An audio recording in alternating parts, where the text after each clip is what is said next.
I did what we do by freeway just go gold in 2024.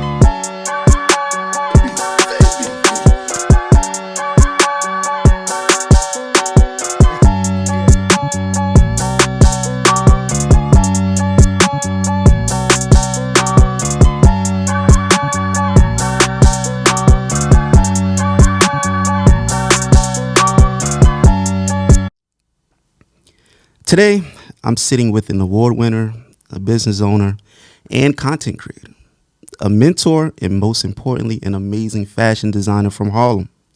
She recently had a grand opening for her new shop located in Brooklyn, New York. Definitely go check that out if you're in the area. The pieces that she designs are not only dope, but they could also tell a story and share a message.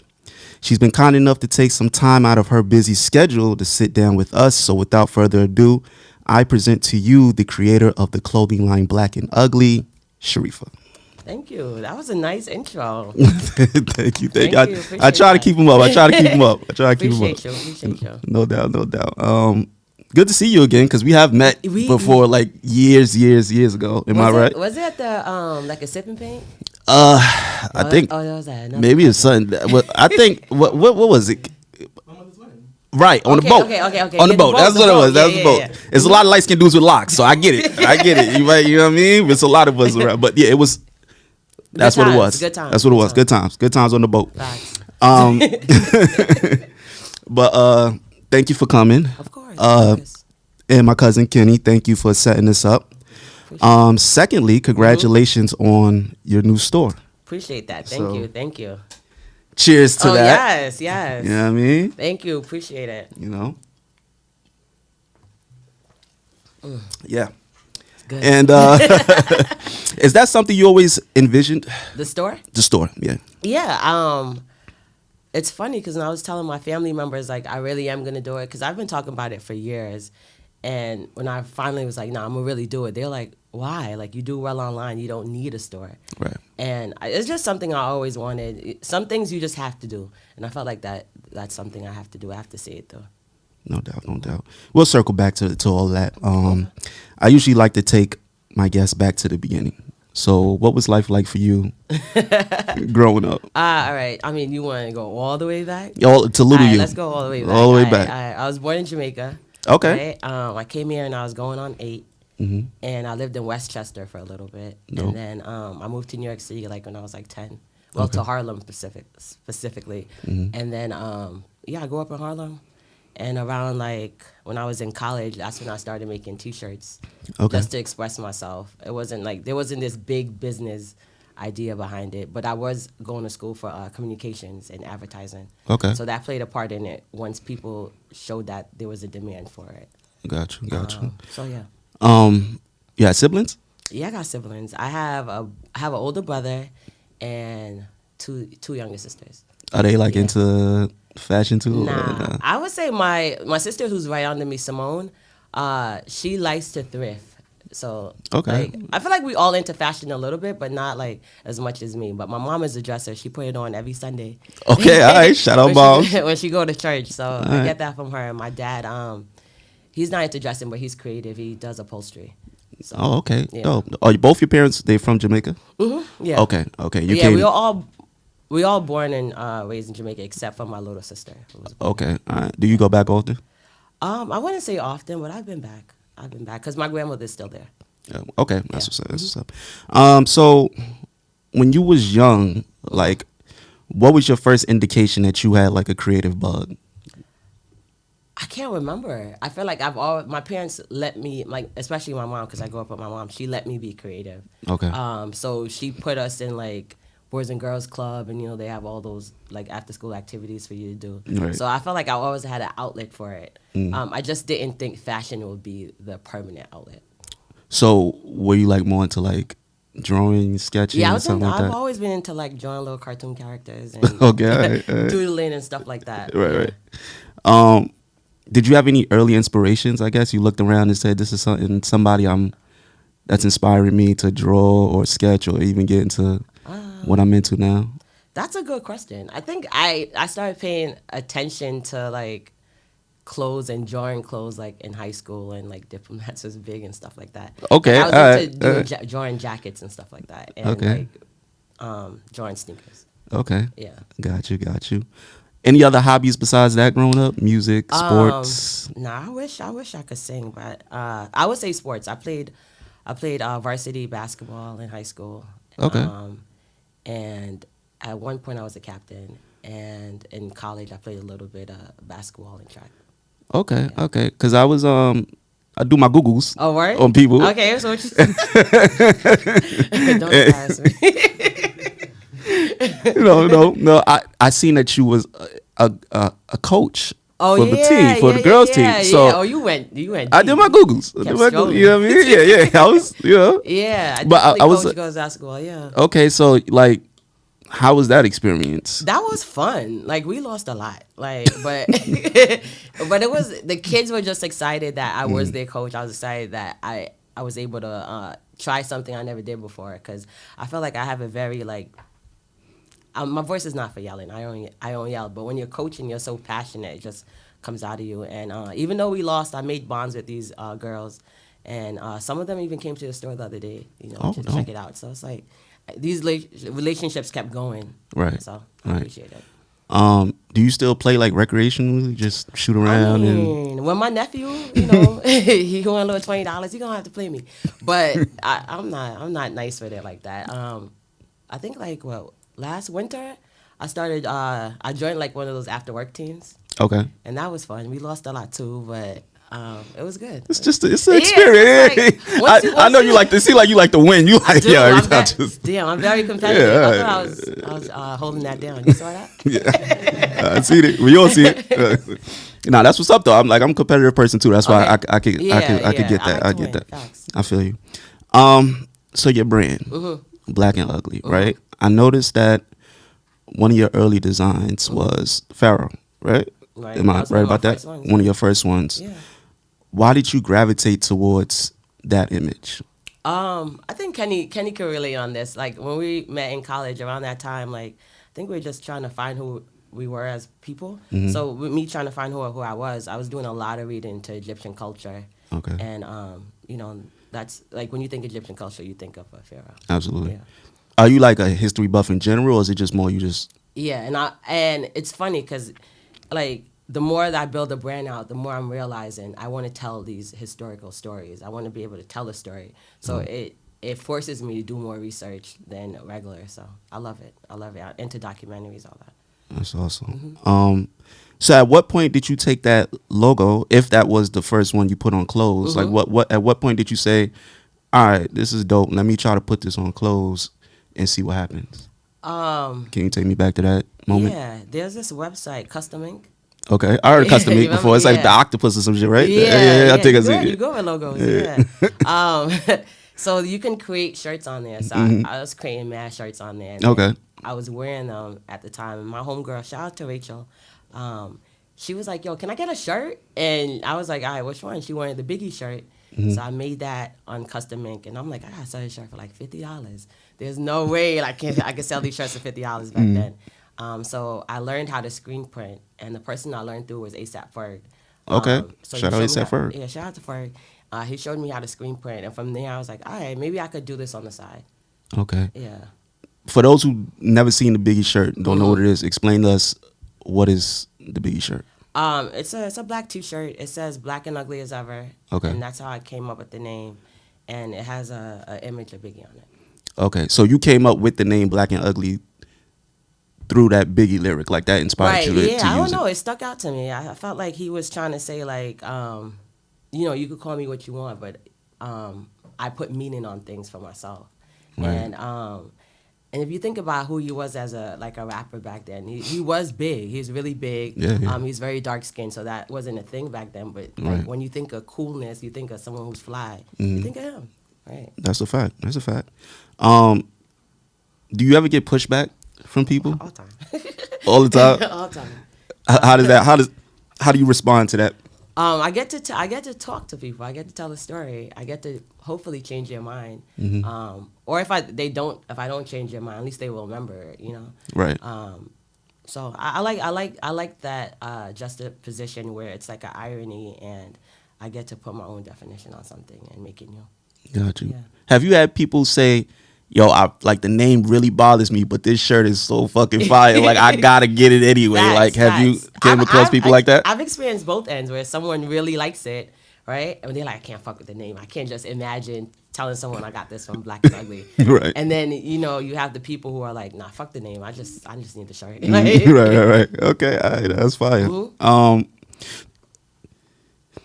Was there ever any other name you considered, or was that you just knew that right there? What were the other names you considered?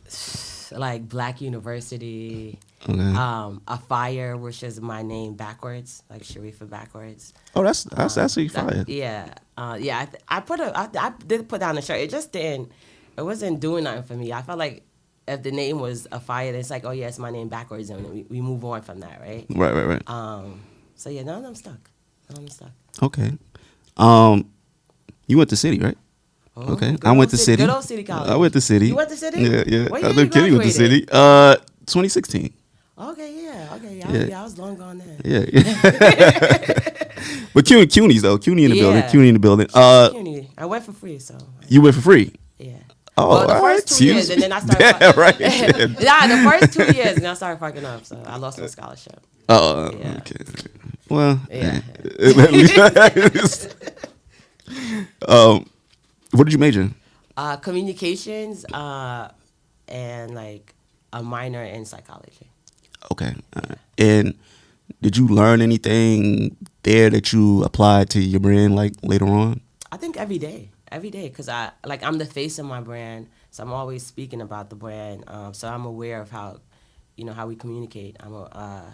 Since I do like my own ads and stuff like that, I know how copywriting works and ad placements work. So Right. I think it paid off. Yeah. Right? Absolutely. Speaking of Kenny, right? Yeah. He's like your staunch supporter. Yes, he is. Shout out to Kenny there for And what does he, I guess, bring to the table for you and for the business that's like really that you can speak on, that's like really touched you, Right. really important, like, I think having a constant, he's a constant for me, right? Mm-hmm. He's been there from like day one when I was cutting the letters out and like gluing them on the shirt. He's always been there. So that help is needed when we're setting up, when we're breaking down. Like he got man strength, so it really helps. But he's been my number one supporter. Like I feel like we all need someone who believes in us, even when we don't believe in ourselves, and he's been that for me. Absolutely. Kenny. It's my cousin. Right? You have a lot of different pieces. Yeah. One of my favorites is the Wonder Bread. Oh, really? I like that one. I think that's fire. I like the reversible polo. Oh, yeah. You know. It's funny because that was like an accident. The reversible polo. Yeah. Tell us a It story was about an that. accident. I designed it. I was thinking I need like a very simple piece. I feel like as a designer, I'm a maximist when it comes to design. I want to put mad shit on. And I was like, since I have the story now, someone comes in and like, I just need a shirt for an event. It's like, all right, here's a clean polo. Right. But the material I chose is reversible. So when I got it, I was like, oh yeah, I can reverse it. Okay. Yeah. I was like, let me market it. Yeah, I think I see your promo for it too. Yeah. You know what I mean? Are you feeling that? Yeah, you got the graphic designs and all that. You know what I mean? Yeah. Right, okay. I do what I can. Your Green Book collection though, that one is it stands out because like it's different. Definitely something I haven't seen in any designs before. But that one is like has historical ties to it. First, for the people that's unfamiliar with it, can you explain a little bit what the Green Book is, and then why you chose that design? Like, what inspired you to put that Right. on clothing? The Green Book, it was a travel guide for African Americans between 1936 and around 1966. It was this book that helped you avoid like sundown towns and where hotels accommodated, us people of color, and just kept us safe. Right. Yeah. And what inspired you to like, take that story and say, I'm gonna make clothing, Right. honoring it? like I said, as I'm learning my niche, I'm learning that I want to tell stories through clothes, right? And before, when I used to design, if something came to mind, I would just design and throw it out. But I wanted to make a whole collection because around that time I was thinking, I'm about to be done with this brand. Like, I'm sick of explaining the name. This is before I even decided I was gonna open the store. So I was like, with it being my last hurrah, I need to make it big. I need to do like at least 9 pieces of the same idea. But around the same time, I started doing research. Like, my brand started getting bigger. So I was like, okay, now I really can't just disappear. Right. So I was like, you know what? I'm gonna take the time and really like dive into this and not rush it. And I took like about 9 months to come up with everything. I even took like trips to Texas. They had this like traveling museum, and I went to visit it in Texas to learn more about the Green Book. I went to the Schomburg a few times. Dope. The museum in Harlem that has the most artifacts for it. I just really took my time with it, and I told the story how I saw it. Right. And the more time I put it in, the better it became. It wasn't a rush job or anything. So I'm learning that good things take time.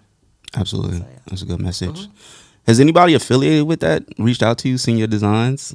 Like the Green Book? I mean, like if you go through the Facebook comments, a lot of older people speak about how their parents used to travel at night and they did have a book. Oh, wow. But they okay. weren't like aware of it. Someone said they found one in their basement the other day. Mm. So yeah, a lot of stories about it. Okay. So is that something that you're more conscious of now, like just trying to infuse, I guess, like just historical ties into your clothing? Yeah, I did it from the beginning when I, put a shot of Shakur on a t-shirt. Or like Malcolm X, but there's other stories that we haven't heard of before, and I just want to tell these things that I'm learning too. So yeah. Dope. You actually caught the attention of Gucci. Oh yeah. Can you tell your story with Gucci? Because I think it's a pretty funny story. It is a funny story. I think I was working at the school at this time. I didn't like quit my job or anything yet. So I used to, while I had a lot of downtime because I would do all my work in the morning, and then like around 1 o'clock I got free time. So I would play around in Photoshop, and I think at that time, I can't remember, someone in the workplace was like obsessed with Gucci. Okay. And Gucci had this t-shirt where they had these French letters on it. I forgot what it said. So I was like, I'm going to make a shirt that says never have a Gucci. I was just playing around with it because I'm like, I'm about to wear the shirt in the workplace because I don't really care for those, luxury brands. And I put never have a Gucci, but I made the font like they made the font with the French words on it. And I was like, yeah, and then I'm going to talk about how this plays into how we're so obsessed with these brands that don't cater to us, right? Right. And I think Dapper Dan had just got the store, the shop in Harlem. Okay. So I was like, all right, cool. Hopefully I can buck into him and show him the shirt. Right. I did. Cool. I was doing good. I was up, right? My coworkers were buying the shirt, and then one day I was at work and I got an email from Gucci saying, this is counterfeit. What? Yeah, saying it's counterfeit and I need to stop selling it because they'll sue. All right. A cease and desist. They sent you a cease and desist. Cease and desist, yes. But I mean, what? But it says it's fake, right? Yeah, right. But that's what I'm saying. Right. Like, it's not like, you know what I mean? That's so. I guess immediately at that time you gotta kill it. I put that in the draft. Took it off the website. Because I can't afford that. Was it a big seller though? Like was it really it was selling, but it was more of a conversation. Right. I was loving telling the story, but once they send the letter, I was like, all right, yeah, I'm good. I got too real. I ain't about to battle Gucci right now. I ain't got it. So I took it off the website, but I would still sell it at like pop-up shops and stuff like that. Okay. Yeah. How often do you do pop-up shops now? Oh, I used to do them joints like at least once a week. Okay. Now I haven't done one since I opened the store, but I do have one on Saturday at Brown Mill in Newark. Okay. Yeah. Dope. You think that's like crucial for anybody that's trying to get their brand out there to do those? Like, I think so. It helps you like see your target market, right? Because you're seeing who come to your table, who interacts with you, who's purchasing. You get to see what can be your best sellers. So I think it's great. It's great like live data right there. You spoke about Dapper Dan. Was that the first time you said you bumped into him, you showed him the shirt and everything like that. Did you guys have like a relationship, or it's just one of those No, see him in passing? Yeah, it's passing, but he's like super friendly. He gives people his time. Okay, all right. Has he inspired you in any way? Yeah, when I found out his story, it is inspiring that he was able to take these things and make something new of it, right? And make it cater to us. Right. And they stole his stuff, so it's good. Right. Yeah, absolutely. I heard that you had encounter with Steve Madden, or you did something along those lines. Can you speak to us about that? Because he's like another big name in the fashion game. Harlem cultural. It was this music festival that was supposed to happen, and he sponsored it. So they were taking designers from Harlem to make the merchandise, like to be the face of the art that was there. So I submitted my stuff, and I was one of the finalists. Didn't win, but you made it to the finals. I came in second place. Yeah, they got that competitive nature. Yeah, I go again, like, right? My bad. No, it's so good. But that's what's up, though. That's what's up. What did you take from that experience, if anything? That just stick with your gut. Even though I didn't win, I learned that I have something of value. Okay. Because I won like audience favorite. Like the judges didn't choose me, but the audience did. Oh, right. You got the people on your side. Exactly, You're good. Right. You're good. Like, just always speak to the people. Yeah. Tell us about the store. Like, did you have different locations in mind? What was the whole process behind that? Well, I mean, to me, it's been a long process because I've mentally been sitting on it forever. Right. And I used to look up storefronts, see how much they cost, drive past them. But there was this one in particular that was on Malcolm X, and I finally went to see it. I was like, I could afford it. I don't know, but my spirit just wouldn't let me move past the step or get in the papers and let them do the credit check. And then I was telling my girlfriend about it, and one day she was like, "Yo, I don't want to hear this shit no more. Like, either you're gonna get the store or you're gonna stop talking about it." Like, right. So when she said that, I was like, "All right, bet, I got you." So a few months passed by, and it was just one random day. I was like, I'm gonna go look in the area that I want to look. That I would ideally want my store. And I saw that there was a vacancy, and I called them, and the realtor was mad cool. This black guy named Mitchell. Shouts to Mitchell. He let me look at the spot. I asked the rent, and I was like, okay, you know what? I'm going to do everything so I can afford this, and it's not like a financial burden. So I saved up, signed the lease, and I got it.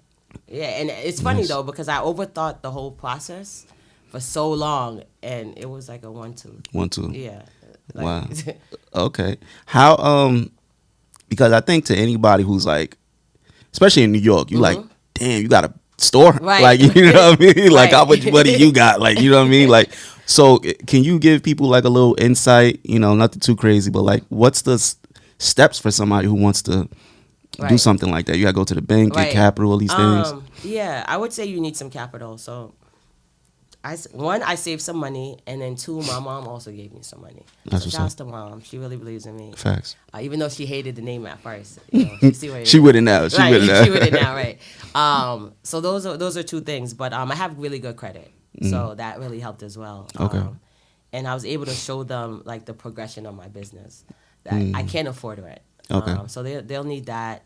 Credit check, your monthly statements, your tax returns. Yeah, that's what you need. Yeah. Okay. All right. Do you plan on opening up more? I know you got one on your hand now, but I mean, listen, you competitive, so I know you think about the second one, right? Right. It's funny because when I worked my first job was at a UPS store. Okay. And the owner there, I used to help him with bookkeeping, and he used to always tell me, in order for your store or whatever business you have to really see profit, you need another one. One pays all the bill, one makes profit. Okay. So at some point, that's a nice gem. I'd like to look into it. Okay. Dope. What's your why? You've been doing this for a while. I'm pretty sure you had ups, downs. Why keep doing this? Because it's something I love. I would do it if I wasn't getting paid. I did it when I wasn't getting paid. Right. I want to tell our stories. I feel like we get a lot of negativity in the media, just in general, of who Black people are. So if I'm able to like change that narrative with the little bit I do or inspire someone, I made some type of difference in that story. What does the end goal look like for you, if there's one? Or at what point do you feel like, okay, I could kind of kick my feet up a little bit. I got a lot going on. Right. I'm chilling. Like, maybe when I get some more employees. Okay, all right. Are you hiring? I don't have Do to you do need everything employees? myself. Right. I think though I've thought about that. I don't know if I have an end goal because, like I said, this is something like just making art. It's something I want to do regardless, right? Mm-hmm. But when it comes to the business, I think an end goal would be maybe when I can completely remove myself, Okay. and I don't have to be so forward facing. Gotcha. Yeah. Gotcha. Is that something you even want to do? Because I feel like you'll be so attached to it. It's like Right. how you step away. Nah, I think when I first started, I wasn't as front facing as I am now, but just how like social media has progressed, like we now want to see owners, we want to see the creators behind things now. So it's even hard not to show yourself. Right. So I don't know if I could 100% remove myself, but a little less reels. A little less. All right, I got you. I feel that. What would be your advice to someone who's just like you? They was drawing, they got images, they really want to put it on clothes, they want to open up a store. What is one piece of advice you would give them? Do it. Like, just do it. Like, I'm still, it's a constant thing I'm learning to, don't overthink things, because we can think a million ways why it won't go right. But until you do it, you won't really know. Right. So I do that a lot, and I'm learning, do it first, then assess second, Gotcha. Even with T-shirts, like when I didn't have like the money to make a bunch of T-shirts, I would just get like a piece of fabric and cut the words out myself. So I feel like there's a way. If there's a will, there's a way. Yeah. I like that. If there's a will, there's a way, y'all. Facts. All right, you want to get into some rapid fire? You ready? Yeah, I bet. All right, okay. Don't get too crazy. Favorite music artist? Damn. Kendrick. I'm gonna go with Kendrick. Okay, all right. Yeah, if it was like 15 years ago, I would say Kanye. So you're not doing Kanye no more. You're not doing Kanye no more. I still listen to the old stuff though. That's fair. Yeah, That's fair. stuff, yeah. How do you feel about everything aside, but just his fashion, like his contribution to the fashion world? How do you feel about that? Like, I feel like he shows us that when people really like you, they're gonna like what you do. Period. I feel like he shows us that because some shit be trash, but we just enjoy him as a person. Right. We believed in him, so whatever he made, we accepted it. okay, Yeah. I like that. If anybody in the world could wear your clothes, dead or alive, who would you want to see in it? Ooh, dead or alive? I mean, it's super repetitive, but I do want Kendrick in the clothes. Like, somebody gotta make that happen soon. I would love to see him in the clothes. Who else would I want to see in the clothes? I like to see Pryor Moss in it. He really inspires me. Let me see who else. I mean, it's not even his style to say Malcolm would be in the clothes, so that's not a thing. But I mean, maybe it's Biggie though, like Biggie. Okay, the name is from him. So Right. Okay, all right. Yo, Dot, stop playing, man. Get some Black.N.Ugly, man. Right, for real. right, for real. You know what I mean? On. Shit. This is like Cali. This is Cali's. It is. Right? You know what I mean? I could see him in something like exactly. that. What's a food that you really dislike? Oh, that I dislike. Yo, I was just talking about the other day. Shepherd's pie. Yeah, I don't think I'm a so fan of that nasty. neither. That's kind of I don't think that's it. Yeah. Shepherd's pie, ain't it? Meatloaf. I don't like meatloaf neither. Casserole.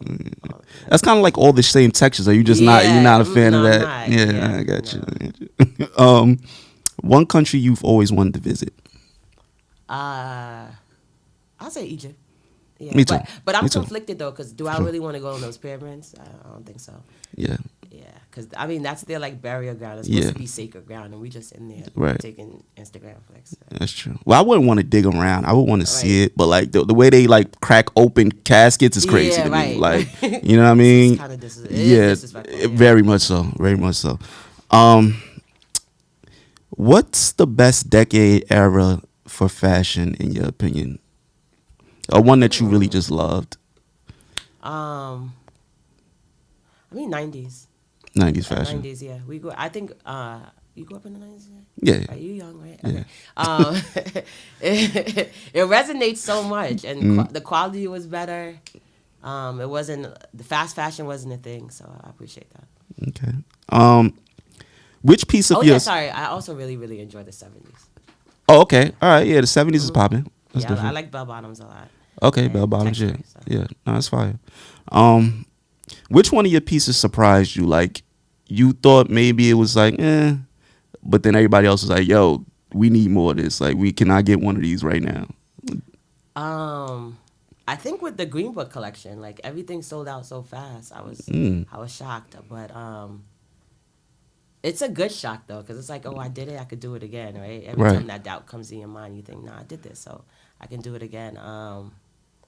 That and pricing something at like $350 and people still bought it. Wow. So wait, it's a set. Yeah, like the varsity jacket. Okay. The largest sizes are like $350. Oh. And they sold, so I'm like, Wow. yeah, this has a lot of value. Okay. All right. She up for real. Nah, let me stop. 350 a pop. Top 3 best dressed famous people in your opinion. That's a really good question. Top 3. Or you could give me one if 3 is too Let much. me think. Let me really sit on this one. Who do I enjoy? I mean, I do enjoy how Tiana Taylor dresses. I feel like I have the same aesthetic. Okay. So I appreciate how she dresses. It's funny. I don't really look at celebrities for for inspiration on when it comes to like how they dress. I like how I dress. So That's fair. yeah, That's fair. but I do enjoy Tiana's style a lot. Okay. All right. No doubt. Another Harlem night. Exactly. You grew up in Harlem? Nah, I'm a Upper West Side baby. Oh, You know what I like mean? what, 112 or something? What are you talking about? Like, Okay. you know what I mean? I'm like a rock throw away from Harlem. You know what I mean? Okay, you can, yeah, you literally if you step Yeah, I can smell it. You know what I mean? Yeah, all right. Harlem got a smell? Harlem got a whole feel vibe, everything. Like, as soon as you get to 110th, you like, yeah, I'm here. it's different. I feel a different energy. If you could spend your entire day doing one thing, what would that one thing be? Damn, one thing though? Just one thing. I feel like one thing. Probably eating. Eating, really? Yeah. Okay. What eating? What specifically? Some like Escovy fish. Okay. Curry goat. Okay. I'm Jamaican, so West yeah. Indian and Yeah. stuff. Okay. All right. No doubt. What is next for you in Black.N.Ugly? My next collection comes out at the end of August. Okay. That's next, and just using the space, the store I have for more like more things aside from clothing, like maybe like a poetry slam, more live DJ sets. That's awesome. Yeah. That's awesome. Sherifa, thank you so much Appreciate for you. Thank for you. pulling I up. feel like I was talking to you my know? own cousin. Tell the people where to find you at, where your store is, everything. Let them know this is your camera right here. It's your moment. You can find more of Black.N.Ugly on the Instagram at .n.blackandugly, www.blackandugly.com. The store is The Black Room, and that's located at 173 Malcolm X Boulevard in Brooklyn, New York. All right, sounds good. So again, appreciate your time. problem. Appreciate you pulling up. And I'm gonna need something, man. You coming to the store? I'm gonna come. Okay. I'm coming. Now let me not ask Eh, one, yo. no. Put people on the spot. He text me. Can't Right? make it They to gonna be me, like, yo. when? What day he gonna be? Tuesday? Let me. Nah, but I definitely come through. want some things. You know what I I'm gonna mean? do a little celebration for my birthday, so on June Okay. 14th. June 14th. And it's okay. my summer release too, so. All right, cool. Yeah, we chop it up. You know, I talk to Kenny. You get the like, details from Kenny? Yeah. All right, y'all. This has been a new episode of Sit Downs with Sid. You already know. Like, comment, subscribe. We had 200 subscribers now. 1 year Annie is in a couple weeks, so I appreciate all y'all watching, man. Just keep tapping in, and peace and love.